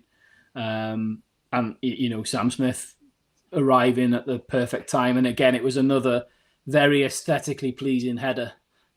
Timed perfectly, top bins. It did bump off the defender, so it might go down as an own goal, but. Really cruel. I think it's on target. It's on target. Yeah, absolutely. Yeah. I think it's been given to Smith, but yeah, it was definitely aesthetically pleasing to watch. But again, when that went in, the place was already bouncing anyway, wasn't it? To be fair, like I said at the start, it was one of the best atmospheres I can remember in a long time. From start to finish, but. It got a pump when we got the first goal. It got bumped again when we got the second goal, and it continued. And then when that third goal in, and everyone knew at that point that hook goal or that ball landed in the back of the net did three things. It gave a big middle finger to Nathan Jones.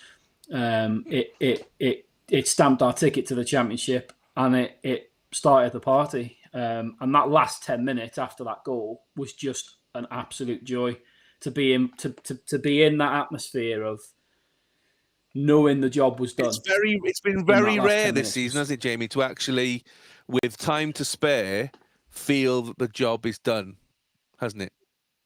Oh God, yeah, massively. I mean, because how many games this season have we won by a single goal, whether it's 1-0 or 2-1 or whatever? A couple of times. Or how many times? Yeah. Or how many games has it been where we've been chasing a goal or whatever?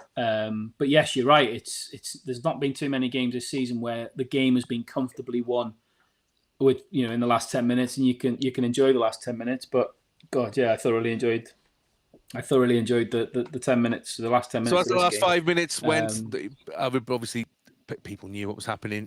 Where the crowd, the Tannoy would say, "So it's blue in the face. Don't invade the pitch. Don't go on the pitch." You knew the pitch was going to be invaded.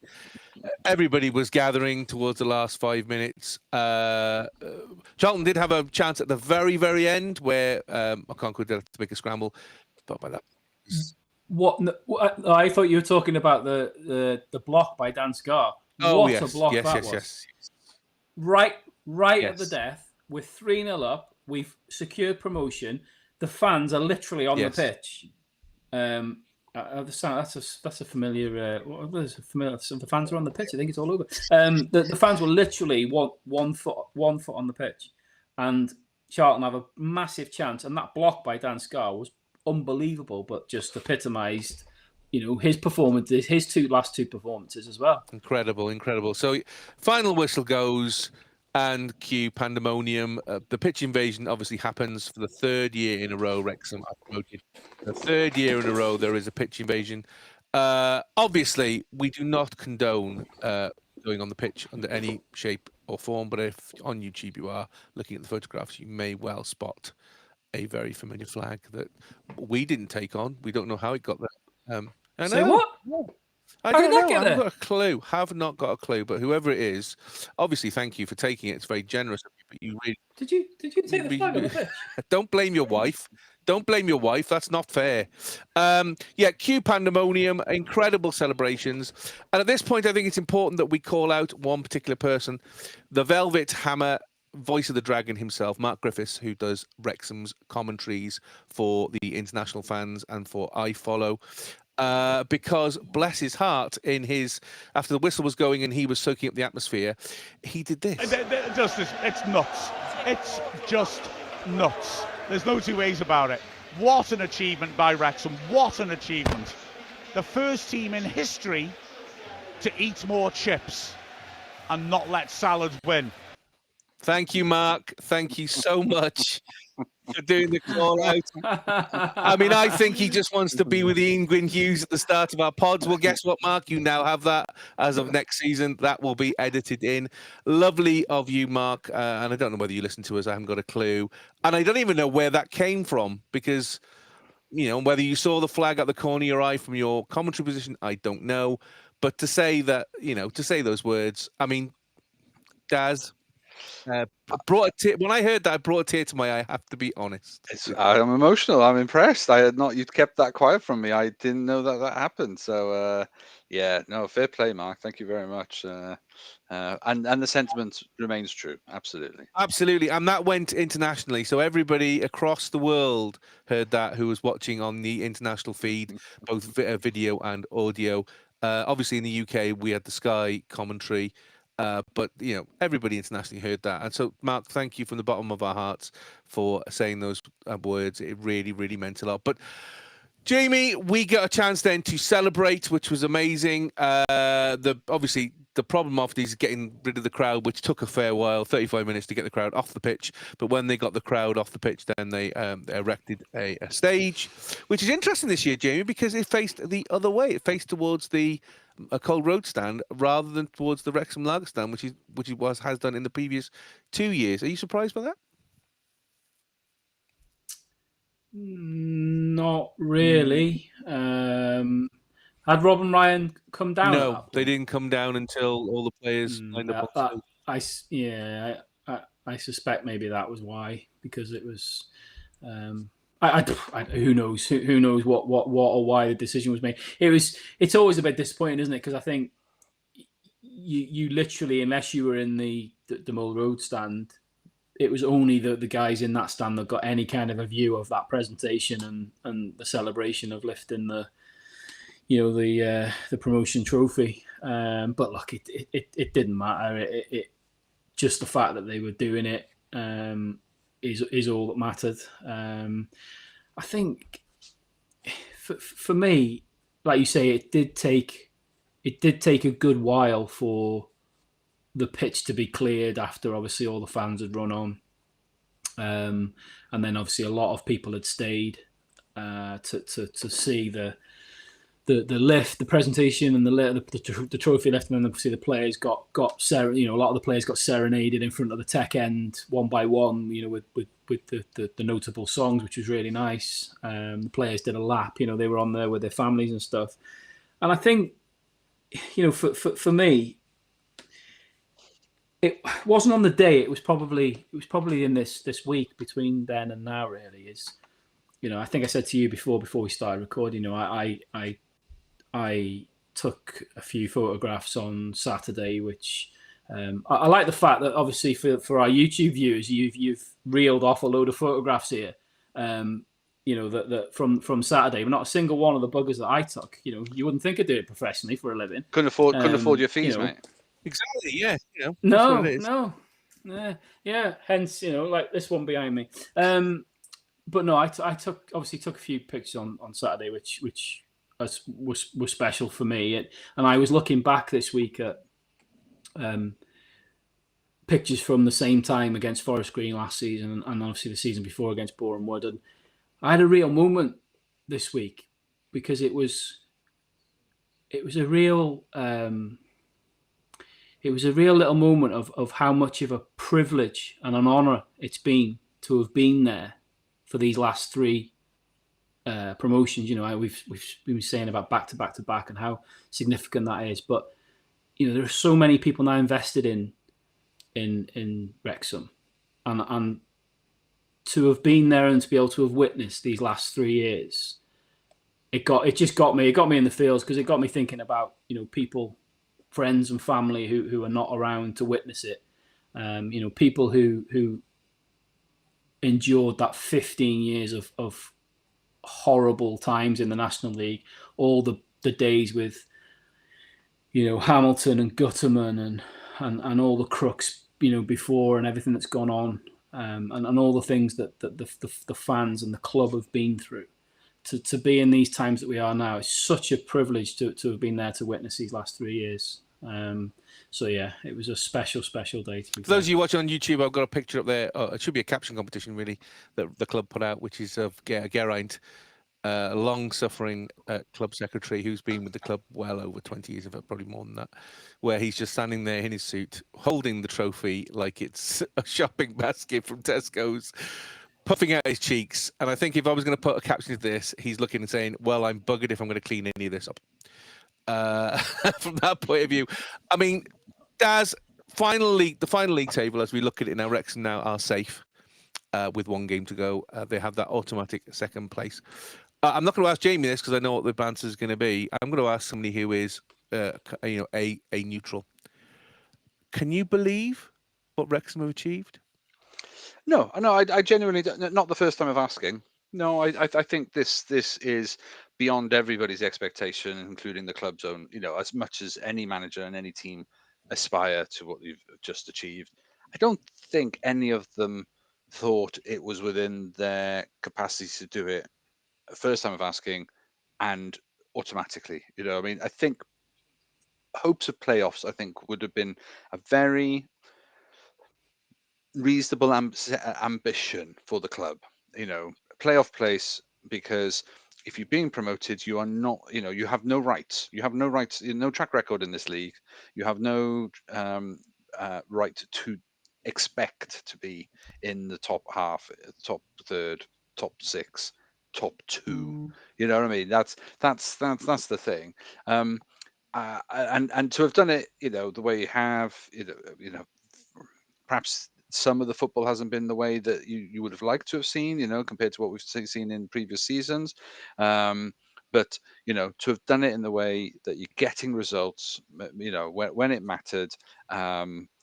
Yes, there was a bit of dropping a few points here and there to make the race sort of a little bit more interesting for the documentary, because runaway leaders are boring. So it's much better for the documentary that you have a little bit of jeopardy, and Stockport coming through, the way that they did, and teams like that, you can see that it was any slip up and it could have easily, the house of cards could have fallen down. So in terms of expectation, no, I wish them luck. I wish them all the success, and I thought they might, get mid-table mediocrity and be perfectly safe. Second is beyond, and I'd be amazed, even the two owners, with all their, I'm going to say, their lack of previous history in this situation, of understanding football before buying the clubs and all of that kind of thing. Even them going like, "Well, can we just keep winning and just keep going up? Is that how it's done?" And going, "Yes, because that's it's that easy. Obviously, it's that easy. Because every club does that, and it's it's not the norm. I wish I could say to you that I think you're right and that even they didn't think it. But honestly, I swear to God, I think if you ask them, I honestly think that they believed it was possible. Well, I suppose that's the ambition is that it's possible, but I don't think anybody had a genuine sort of calculation of like how they thought, and I don't know. I just felt that the statistics, the odds, none of that makes sense. That should have happened. You're spot on. Very few people would have. Yes, I've heard and I've seen a few. The odd Wrexham fans say, "Yeah, we were going to do it again," and that's fair enough. But you're right. The vast majority of people in and out of the fan base, no one expected Wrexham to get automatic promotion. No one probably expected Wrexham to get, or very few people expected Wrexham to get anywhere near promotion. We thought the big buzzword was consolidation and all that jazz, wasn't it? But yeah, it's. Obviously, as Rob has pointed out today on X, he put a post out today saying he doesn't know what the meaning of the word consolidation is. So I think that gives you a little insight into what. Well, I was going to say I think his bank balance might know what it means next year. So I do think they have now opened. Well, it's probably your next question, so but it's like what happens next? Where do they go now? To stay in this division, you've got to now invest. You've talked about tried and tested championship players before now, but you haven't got that many. We'll have to talk about that on another pod. I can't start thinking about the championship. To be honest, Daz, I'm not. I'm only talking about what happened at the weekend and what happens next weekend. I'm not interested in the slightest about what happens from here. We'll talk about that at length at some point in the future. Oh, are we? Oh, good. I wasn't sure we were going to do. Okay, as long as we're going to, that's fine. No, I'll let you do your 2 minutes of research and then and make it up as you go along, like you normally do.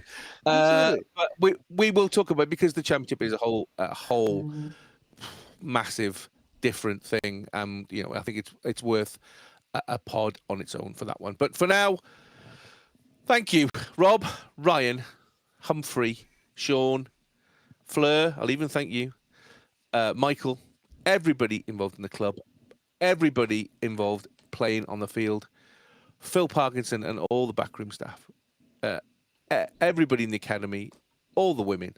I know the season isn't fully over because we've got one more game to talk about, which we'll talk about in a second. But for probably, without a shadow of a doubt, and Jamie obviously can disagree with me, but for me, the best Wrexham season I have been involved with and witnessed ever, and that includes the National League side, because the National League for me, I was confident we would get out. I thought this was it. We were going to do it. This for me was an absolute out and out surprise because I never thought in a million years that we would get promotion on our first attempt. Because we've seen so many clubs, haven't we, Daz and Jamie, at this level try and fail and throw money and fail.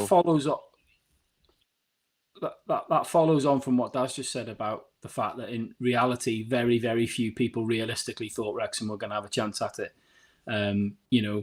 For all the hate and all the animosity and all the shit that's flung Wrexham's way from opposition fans about how they've done it and all that jazz, I'd maybe suggest you do your research a little bit, because it's not actually, if you understand what we've done, it's not just thrown a load of money at it. There are so many factors that have played a part in achieving this, but it's hard to argue with you, bro, that it's the best ever season. The getting out of the National League and the euphoria of that was a special day.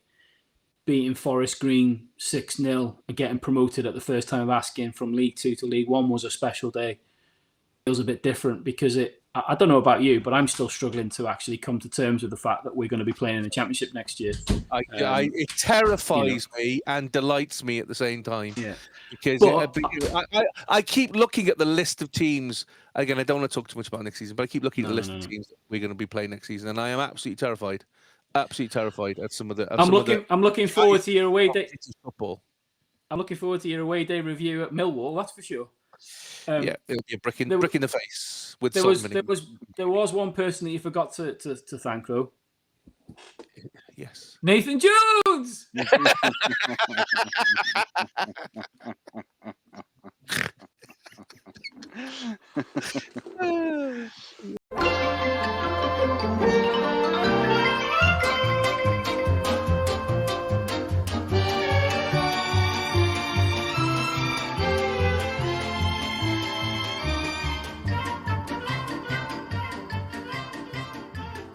We're starting to pack everything away for another season as we have the last fry-up of this season in the chip shop. Jamie's salty tears of getting in the batter and improving it no end. So, for the last time this season, into the fryer goes Lincoln City. Let me take you back to the 3rd of May 2008. Wrexham had slowly been sliding down the leagues from 2005 due to behind-the-scenes upheaval at the club. Wrexham did win the EFL trophy, but became the first club in EFL history to be punished for going into administration and got deducted 10 points. Although we nearly got out of being relegated, we were relegated to League Two that year. They continued to slide over the next 3 years due to a lack of investment, and this all came to a horrible head in the 2007-2008 season when Wrexham were imploding inside the club while the team on the pitch struggled. And by game 44 versus Hereford United at Edgar Road, it was all over and Wrexham were relegated to the National League, then called the Conference. There were 2 games left that season. The home game versus Accrington Stanley, where we lost 3-1, which meant the last game... Which meant the last game in the EFL was to be at Sincilbank versus Lincoln City on the 3rd of May 2008. Wrexham fans, in the usual way that they are, made the away trip a party, even though they knew they were going down to the Conference, and went completely in fancy dress, putting the disappointment to one side. In the side that day, Gavin Ward in goal, Sean Pedgick, and Cymru international Neil Taylor. Even with the season we'd had, Wrexham won 4-2 on that day, 2 goals from Wes Baines, and a goal apiece from Levi Mackin and Chris Llewellyn, although by this point, it was all too late, and Wrexham were relegated. In a beautiful sense of the stars aligning, 17 years to the day, Wrexham Party goes back to Sincilbank for the final game of this season. Wrexham and Lincoln last met in November, where Wrexham won 1-0 via a Lincoln own goal. Lincoln are currently 11th in the league and have very, very little chance of getting any higher this season. And the chips are done. Jamie, who the fudge cares? Seriously though, a dead rubber. Will Wrexham actually turn up, or are they already on that plane to Las Vegas? Las Vegas. Well, I care about this game because is there still a chance I could win this stupid Chip Shop Cup game thing? Hey, I tell you what, boys. I have all the figures in front of me. You two are closer than you think. No, we know we're close. We know we're close. That's the only joy I have. If you look at the league at the moment, you know, there is a good 5 points difference. But depending on what happens Saturday with this and other games, it could be a point. Either way, who wins it. That's how close it is. Interesting. I mean, to answer your question about this game from Wrexham's point of view, this should be another one to go on our bingo card. It's a tough one to call. It's a tough one to predict because obviously we're promoted. The job's done. Lincoln have got nothing to play for. You know, they, like you say, they can't really finish any higher, and even if they do, it's not going to make any difference. They're nowhere near the playoffs, nowhere near the relegation. The Wrexham fans, obviously, that are going are making a day of it, making a party of it. And as much as I've read an awful lot online in the last few days about the fact that people think that Mullin and Palmer will play up front and Mark Howard will be in goal and all this stuff, I don't think that's Phil Parkinson's MO. You know, if you look back at when we got promoted from the National League with Luke Young, you know, there was no sentimentality from him. He doesn't seem to roll like that. But then, if it is the final kind of stages of Wrexham careers for the likes of, dare I say it, Paul Mullin, Ollie Palmer, and people like that, would he find a bit of sentiment to want to give them an opportunity to play a final game? It makes it very difficult, because fundamentally, if he puts the same team out that have played against Blackpool and played against Charlton and played so well and got the job done so convincingly, if he is the utmost professional, he puts that same team out and he puts them out with the mentality of, I want 3 points today, as if we needed 3 points to win promotion or win the league or whatever, then you would expect us to go out there and win the game. It's such a difficult one. They'll all still be drunk.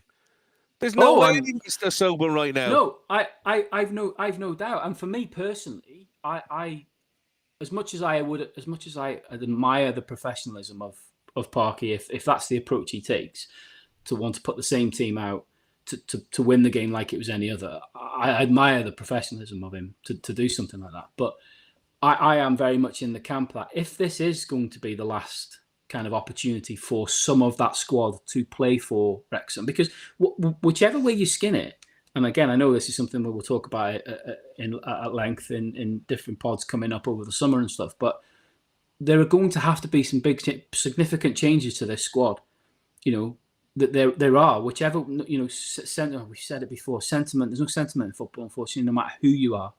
There's going to have to be some big changes, and whether we like it or not, there is a big number of our squad that probably have either already played their last game for Wrexham or are going to play that, got potentially to play their last game on Saturday. So I'm very much in that camp that I would like to see a team play that of players that haven't been able to get a lot of minutes this season. I'd love to see Harry Ashfield play. I'd love to see Mullen and Palmer play up front. I just don't think Phil Parkinson wired like that. I don't expect that from him.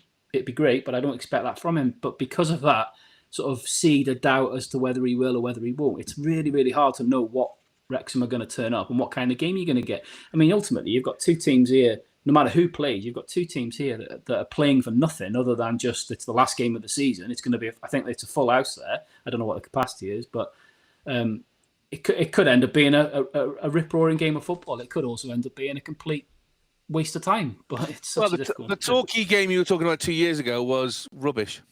It was, but the after the game when all the players came out and we had a big party, that was great. Yeah. Well, the best part of that game was the countdown from the fans. Literally every 5 minutes, 15 minutes in the National League, and then it was all the way down to no more minutes in the National League. Yeah, that was it. And then that was the one as well where they brought Ben Foster out and were telling him to sign the contract. Yeah. Little did we know what a potential mistake that might have Idiots. been. From that point of view, I mean, there'll be 2,500 Wrexham fans who have got tickets, and I would imagine there'll be more going. Although I think probably less now. It doesn't mean very much. From that. I think if this game had been at home, I think some of what you said about the sentiment would be a very different conversation. I think to parade those players out their last games in front of the home crowd, I think you get there would be more sense in that. We're doing that on Sunday, aren't we? We're having a party at the Kairos on Sunday. Yes, there is a gathering on Sunday at the Kairos where I would imagine, you will see some players potentially for the last time, and there are rumours of all kinds of stuff going on there, which I'm not going to. They're just rumours. That's what from the point of view. I mean, Daz, will Parky take this chance to play some fringe players, or will he go, as Jamie said? I mean, before I forget as well, because I didn't mention it earlier. The players obviously did have a massive party after the game on Saturday. They ended up in the Fat Ball Saturday night. There's some brilliant footage of George Dobson getting on a table half cut, half dressed, trying not to fall off. I think the bit though that got me, and I played it over and over again, and absolutely giggling like a schoolgirl with glee, was Harry Ashfield leading the squad in the "We Hate Chester" song. This is a bunch of players who have never played Chester, who are aware of the history with Wrexham and Chester, but have no real involvement. But at the top of their lungs, as Harry Ashfield is saying, "Who do we hate?" and they all sing, "We hate Chester, and we hate Chester. We are the Chester haters." That for me, I was just absolutely pissing myself laughing. Anyway, I just thought I'd put that in. So well done, Harry Ashfield, for that one, getting that one in the celebrations. Yeah, I mean, is he going to play French players, or is he going to say no? 3 points, professional. Let's finish the season as we mean to, and get the job done. I mean, I suppose that there is the psychological barrier of 90 points, isn't there? Potentially Yes, at stake. 92 we'd finish on if we win. So yeah, So there is that, but it is the deadest of rubbers though, and that is a very difficult thing to move away from. How much the hangovers will hang over, it's very hard to work out. I do think he might give a couple of fringe players, and when I say fringe, who would you like to see? Who would you like to see from outside the kind of the main 11 plus subs that we've seen last few months? I don't know. I mean, I think that well, I was thinking about some of the players like is it Revan and Mo Mr. Strike Farr. Yeah, Farr, he's yeah. injured. He's injured. Yeah. Mo Farr's Okay. injured. So, but players like that who came in with Marriott? Would you put Marriott up front? Oh, you could do, but what I'm saying is, like, I think they could be the Jack players Marriott. that came in with potential, with price tags, with hope and stuff, and they've not managed to necessarily have, maybe give them another chance, maybe give them an opportunity to sort of measure them against a team like Lincoln, who yes, not flying high, but they're not struggling. So I don't know. I just think there's a few of those players. I'm not entirely sure this is the game to bring out a retirement or a pre, a goodbye exit. Like if this is Ollie Palmer's last game, for example, would you have him do it there? I just feel you do that on the pitch at the Kairos with the fans and come, and sort of celebrate and recognize the career, the contributions. It feels different. Whereas I think you use it to, I don't know, scratch the itch of a few of the other players and see if whether or not you've got alternatives and combinations that you can use elsewhere. Did you say 2,500 fans for the away end? Yeah. Because it's only about a 10,500 stadium, so that's a quarter of the stadium pretty much. So that's pretty. They found extra tickets during the week, so I believe it's 2,500.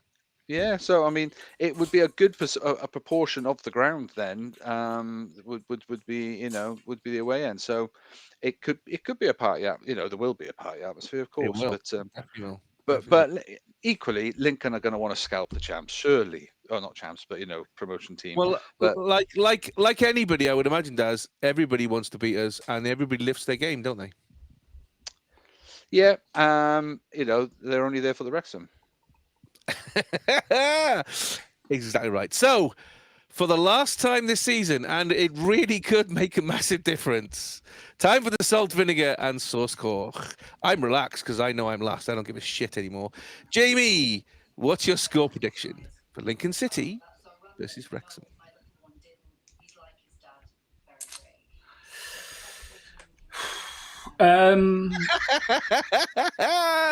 This is brilliant. I'll be honest. But this is brilliant. I'll be honest with you. I didn't actually write a score down, but I've just been looking at their last two results. They beat Bolton at home. They lost to Stockport last time out, away 3-2. But then prior to that, they beat Bolton at home 4-2, and then they beat Reading away 1-0. So that's two decent results there out of the last three. Yeah. It is. I mean, I know there's a, let's not beat around the bush. We are not experts by any stretch. This is a pure game of potluck. Speak for yourself. Hey, two wooden spoons here. I'm an expert at wooden spoons. Mate, you don't want to see some of the things I've been Googling for forfeits, because you are. Just remember, I have a medical condition, and I'm your brother. You can have tattoos, though, can't you? I can have tattoos. Okay. Don't you fucking dare.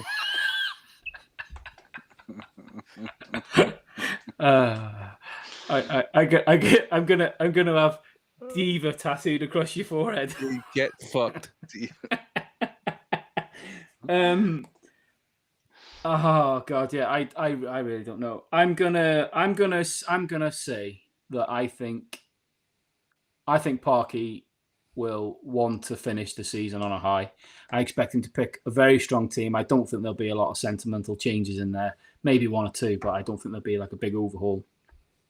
And with that in mind, I think both he and the players will want to finish the season strongly. So I'm going to say a 2-1 Wrexham win. Daz, what's your score prediction for Lincoln City versus Wrexham? Yeah, no, I think there will be a not the hangover, but the desire, the drive will not be quite as much. I had thought about 1-0. I swear to God, we've got to do a line of merch because there's another one. Daz says, and on the back, 1-0. And I have written 1-0 down as one of my options, but the one I put a circle around is not 1-0. Shock horror for the last one of the season. Draw. Put a draw. I'm going for 1-1. Yeah, see, that was my other one. So I'm gonna bank that one in. There you go. Plug it in. Ping. Good luck. And I'm predicting Lincoln City 1, Wrexham 3. I don't really care. I don't give a fuck. It could be 12-0 for all I care. It doesn't make any difference. I'm coming to. I'm going to come last, and nothing I can do will change that. I'm just going to enjoy the party, and 3-1 to Wrexham, please. So at least I can see some goals. It'd be nice. So let's wrap those chips up to keep them warm. And we'll be reviewing this game in next week's pod. Come and see the Reds with me, and you will swear that you have seen a vision. We know just how they feel when they beat by the field. We're off to the second division.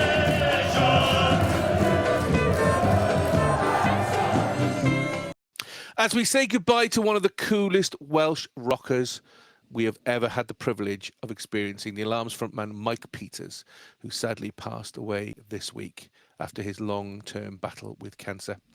He sang the Cymru football song Red Wall of Cymru in 2021 for the Euros that year. Great song, great anthem, and he's going to be sorely missed as one of Cymru's greatest musicians.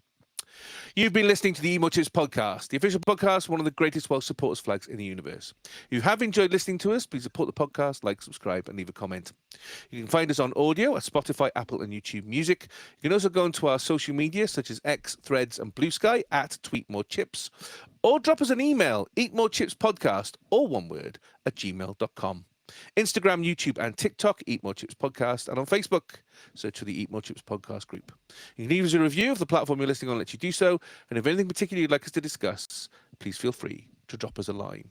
Our thanks, as always, to the North Wales folk band The Harvesters and their 1978 Wrexham football song, which talks about going to Division 2, which we've now done, so big tick in that box.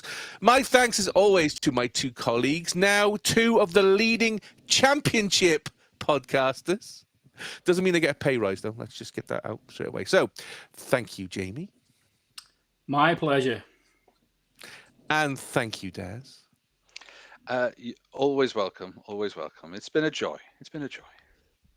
I've been Welsh Techie, off to Lincoln and Leicester City and Southampton and Ipswich and West Brom and Swansea and Sheffield Wednesday and Watford and Norwich and Queen's Park Rangers and Portsmouth. And until next week, come on, Cymru, and go on the town.